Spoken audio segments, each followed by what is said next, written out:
ایک ایسی نماز جس کے پڑھنے سے حج اور عمرے کا ثواب ملتا ہے۔ اگر لوگ نماز فجر کی اہمیت اور فضیلت جان لیں تو وہ رات کو اس خوف سے سونا ہی چھوڑ دیں کہ کہیں نیند کی وجہ سے ان کی نماز قضا نہ ہو جائے۔ نماز ادا کرنے کی اہمیت اور فضیلت کا اندازہ اس بات سے لگایا جا سکتا ہے کہ قرآن مجید میں تقریباً 700 مقامات پر نماز کا ذکر آیا ہے۔ رسول اللہ صلی اللہ علیہ وسلم نے فرمایا کہ رات اور دن میں فرشتوں کی ڈیوٹی بدلتی رہتی ہے۔ فجر اور عصر کی نمازوں میں ڈیوٹی پر آنے والوں اور رخصت پانے والے فرشتوں کا اجتماع ہوتا ہے۔ پھر کیا ہوتا ہے؟ پھر تمہارے پاس رہنے والے فرشتے جب اوپر چڑھتے ہیں، آسمانوں پر جاتے ہیں، تو اللہ تعالیٰ پوچھتا ہے کہ فرشتوں، میرے بندوں کو تم نے کس حال میں چھوڑا؟ میرے نیک بندوں کو تم نے کس حال میں چھوڑا؟ تو وہ فرشتے جواب دیتے ہیں کہ اللہ، جب انہیں چھوڑا تو وہ فجر کی نماز پڑھ رہے تھے، اور جب ان کے پاس گئے تب بھی وہ عصر کی نماز پڑھ رہے تھے۔ اللہ فرماتا ہے پھر گواہ بن جاؤ فرشتوں، پھر گواہ بن جاؤ کہ میں نے انہیں بخش دیا ہے، ان نمازیوں کو، ان پرہیزگاروں کو، ان تہجد گزاروں کو بخش دیا ہے۔ میرے نبی نے فرمایا کہ رات کی تاریکیوں میں پیدل چل کر مسجد جانے والوں کو قیامت کے دن مکمل نور کی بشارت دے دو، مکمل طور پہ جنت کی بشارت دے دو۔ رسول اللہ صلی اللہ علیہ وسلم فرماتے ہیں جو بندہ اپنے گھر سے مسجد کے لیے نکلتا ہے تو اس کے ہر ایک قدم پر اسے 10 نیکیاں ملتی ہیں، اس کے نامہ اعمال میں 10 نیکیاں لکھی جاتی ہیں جب وہ اپنے گھر سے نکلتا ہے، قدم کے اوپر قدم رکھتا ہے۔ اور مسجد میں بیٹھ کر نماز کا انتظار کرنے والا گویا کہ مسلسل نماز پڑھ رہا ہوتا ہے۔ سبحان اللہ۔ تو جماعت کے انتظار میں مسجد کے اندر بیٹھا ہوتا ہے نا، وہ ایسے سمجھے کہ وہ نماز کی حالت میں اسے ثواب اتنا ہی دیا جا رہا ہے جس طرح نماز کی حالت میں دیا جا رہا ہوتا ہے۔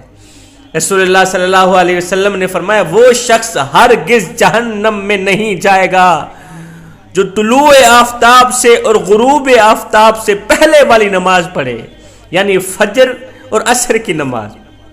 جو فجر کی نماز پڑھتا ہے اور جو عصر کی نماز پڑھتا ہے، ایسا شخص جہنم میں کبھی بھی نہیں جائے گا، ہرگز نہیں جائے گا۔ ایک رات میرے کریم نبی نے چاند کی طرف نظر اٹھا کر فرمایا، صحابہ، میری امت کے نمازی لوگ کل قیامت کے دن اپنے رب کو ایسے صاف صاف دیکھ رہے ہوں گے جیسے میں اس چمکتے چاند کو دیکھ رہا ہوں۔ سبحان اللہ۔ اپنے کریم رب کا دیدار اس طرح آمنے سامنے کر رہے ہوں گے جس طرح یہ چاند مجھے نظر آ رہا ہے نا، میرے رب کا دیدار بھی ایسے ہی صاف صاف نظر آئے۔ میرے کریم نبی نے فرمایا جو شخص نماز فجر پڑھنے کے بعد اپنی جگہ پر بیٹھا رہے، جائے نماز پر بیٹھا رہے جہاں اس نے نماز پڑھی ہے، تو فرشتے اس کے لیے دعا کرتے ہیں۔ صحابہ کرام نے پوچھا، آقا وہ دعا کون سی ہوتی ہے؟ میرے نبی نے فرمایا فرشتوں کی دعا یہ ہوتی ہے، اے اللہ اس نمازی بندے کی مغفرت فرما، اس نمازی بندے کی مغفرت فرما۔ بس پھر کیا ہوتا ہے کہ اللہ تعالیٰ اس بندے پر رحم فرما دیتا ہے، کرم کی نگاہ سے دیکھتا ہے، رحمت کی نگاہ سے دیکھتا ہے، اللہ تعالیٰ اسے بخش دیتا ہے۔ جو شخص فجر کی نماز با جماعت ادا کرنے کے بعد طلوع آفتاب تک بیٹھ کر اللہ کا ذکر و اذکار کرتا رہے، فجر کی نماز با جماعت ادا کرنے کے بعد مصلی پہ بیٹھا رہے، جہاں اس نے جماعت کے ساتھ نماز پڑھی اسی جگہ میں بیٹھا رہے، طلوع آفتاب تک وہ اللہ کا ذکر اذکار کرتا رہے، پھر 2 رکعت نماز ادا کر کے اپنے گھر کی طرف کیوں نہ چلا جائے، اسے پورا حج اور عمرے کا ثواب ملتا ہے۔ میرے نبی کا فرمان ہے ایسے شخص کو حج اور عمرے کا ثواب ملتا ہے۔ حضرت سیدنا ابو ہریرہ رضی اللہ تعالی عنہ سے روایت ہے، کہتے ہیں کہ ایک دیہاتی رسول اللہ صلی اللہ علیہ وسلم کی خدمت میں حاضر ہوا آج گزار ہوا یا رسول اللہ مجھے ایسا عمل بتائیں جس کو بجا لانے سے میں جنت میں داخل ہو جاؤں۔ میرے نبی نے فرمایا تم اللہ کی عبادت کرو، اس کے ساتھ کسی کو شریک نہ ٹھہراؤ، فرض نماز کو پابندی سے ادا کرو، فرض زکوٰۃ بھی ادا کرو، رمضان المبارک کے روزے رکھو، رمضان المبارک کے روزے رکھو، یہ وہ اعمال ہیں جو تمہیں جنت میں لے کے جائیں گے۔ اس نے کہا مجھے اس ذات کی قسم جس کے قبضہ قدرت میں میری جان ہے، میں اس پر اضافہ ہرگز نہیں کروں گا۔ اس آدمی کے یہ الفاظ ہیں، میں اس پر اضافہ ہرگز نہیں کروں گا، نہ تو اسے بڑھاؤں گا نہ تو گھٹاؤں گا، میں اس پر اضافہ ہرگز نہیں کروں گا۔ جب وہ واپس مڑا تو میرے کریم نبی نے فرمایا صحابہ جس نے جنتی شخص کو دیکھنا ہو وہ اسے دیکھ لے جو کہتا چلا جا رہا ہے نہ میں بڑھاؤں گا نہ میں گھٹاؤں گا، میں اضافہ ہرگز نہیں کروں۔ جس نے جنتی شخص کو دیکھنا ہو وہ اسے دیکھ لے۔ فرمایا اللہ تعالیٰ اس چرواہے پر تعجب فرماتا ہے جو کسی پہاڑ کی چوٹی پر بکریاں چراتا ہے، لیکن جب نماز کا وقت آتا ہے تو نماز کے لیے اذان کہتا ہے اور نماز میں مشغول ہو جاتا ہے، اسے بکریاں بھول جاتی ہیں۔ اللہ تعالیٰ ایسے عبادت گزار سے خوش ہو کر فرشتوں سے فرماتا ہے فرشتوں میرے اس بندے کو دیکھو تو صحیح، جو اذان بھی خود دیتا ہے نماز بھی خود پڑھتا ہے، جب نماز کا وقت آتا ہے اسے بکریاں بھول جاتی ہیں، فرشتوں گواہ بن جاؤ میں نے اسے بخش دیا ہے، دنیا میں اسے جنت کا ٹکٹ دے دیا ہے۔ حضرت امام احمد بن حنبل رحمۃ اللہ تعالی علیہ فرماتے ہیں کہ ایک بار راہ چلتے ہوئے میں نے دیکھا ایک ڈاکو لوگوں کو لوٹ رہا تھا۔ کچھ دنوں بعد مجھے وہی ڈاکو مسجد میں نماز پڑھتا نظر آیا۔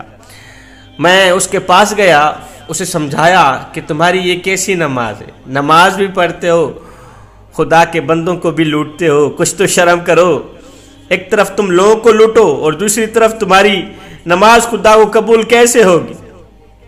ڈاکو بولا امام صاحب میرے اور خدا کے مابین تقریباً سب دروازے بند ہیں، میں چاہتا ہوں کہ کوئی ایک دروازہ میرے اور خدا کے مابین کھلا رہے، میں چاہتا ہوں ایک دروازہ تو کھلا ہو بخشش کا، مغفرت کا، اگر یہ دروازہ بھی بند ہو گیا پھر تو میں پکا جہنمی بن گیا۔ حضرت امام احمد بن حنبل رحمۃ اللہ تعالی علیہ فرماتے ہیں کچھ عرصہ بعد میں حج پر گیا، طواف کے دوران کیا دیکھتا ہوں کہ ایک شخص کعبے کے غلاف سے چمٹ کر کھڑا کہتا جا رہا ہے میری توبہ، اللہ مجھے معاف کر دے، او میرے کریم رب مجھے معاف کر دے۔ حضرت فرماتے ہیں میں نے دیکھنا چاہا کہ اس بے خودی کے عالم میں آہیں بھر بھر کر رونے والا آخر ہے کون خوش قسمت انسان ہے؟ کیا دیکھتا ہوں یہ تو وہی شخص ہے جسے میں نے بغداد میں ڈاکہ ڈالتے دیکھا تھا۔ جوانو زندگی میں کبھی بھی کسی کو اپنے سے کم تر مت سمجھنا، خود کو دوسروں سے اعلیٰ تر مت سمجھنا، ہو سکتا ہے وہ اللہ کے سامنے آپ سے زیادہ مقام و مرتبے والا ہو۔ توبہ کرو اس سے پہلے کہ موت آ جائے، نماز پڑھو اس سے پہلے کہ تمہاری نماز پڑھی جائے۔ مجھے ایک بات بتاؤ، کیا شیطان نے کوئی گناہ کیا تھا؟ کوئی قتل کیا تھا؟ شراب پی تھی؟ جوا کھیلا تھا؟ کیا کیا تھا؟ صرف ایک سجدے کا انکار کیا تھا، اس نے صرف ایک سجدے کا انکار کیا، ہمیشہ کے لیے مردود ہو گیا۔ غور کیجئے گا شیطان نے زنا نہیں کیا تھا، آج کا انسان زنا بھی کرتا ہے۔ غور کیجئے گا شیطان نے قتل نہیں کیا تھا، شراب نہیں پی تھی، جوا نہیں کھیلا تھا، آج کا انسان قتل بھی کرتا ہے، شراب بھی پیتا ہے، جوا بھی کھیلتا ہے، شرک کرتا ہے، اللہ کی لاکھوں نافرمانیاں کر کے بھی کہتا ہے کہ ابھی تک وہ مردود نہیں ہوا، ابھی تک وہ ایک اچھا مسلمان ہی ہے۔ کتنے سکون سے سوتا ہے، نماز کے قریب نہیں جاتا، قرآن کے نزدیک نہیں جاتا، لیکن جمعے والے دن ہاتھ میں تسبیح پکڑ کے سر پہ ٹوپی رکھ کے مسجد کی پہلی صف میں بیٹھا نظر آتا ہے۔ مجھے صرف اتنا بتا دو، کیا اللہ تعالیٰ صرف جمعے کی نماز کے دوران نعمتیں برساتا ہے، باقی ظہر عصر مغرب عشاء کے وقت نعمتیں نہیں برساتا؟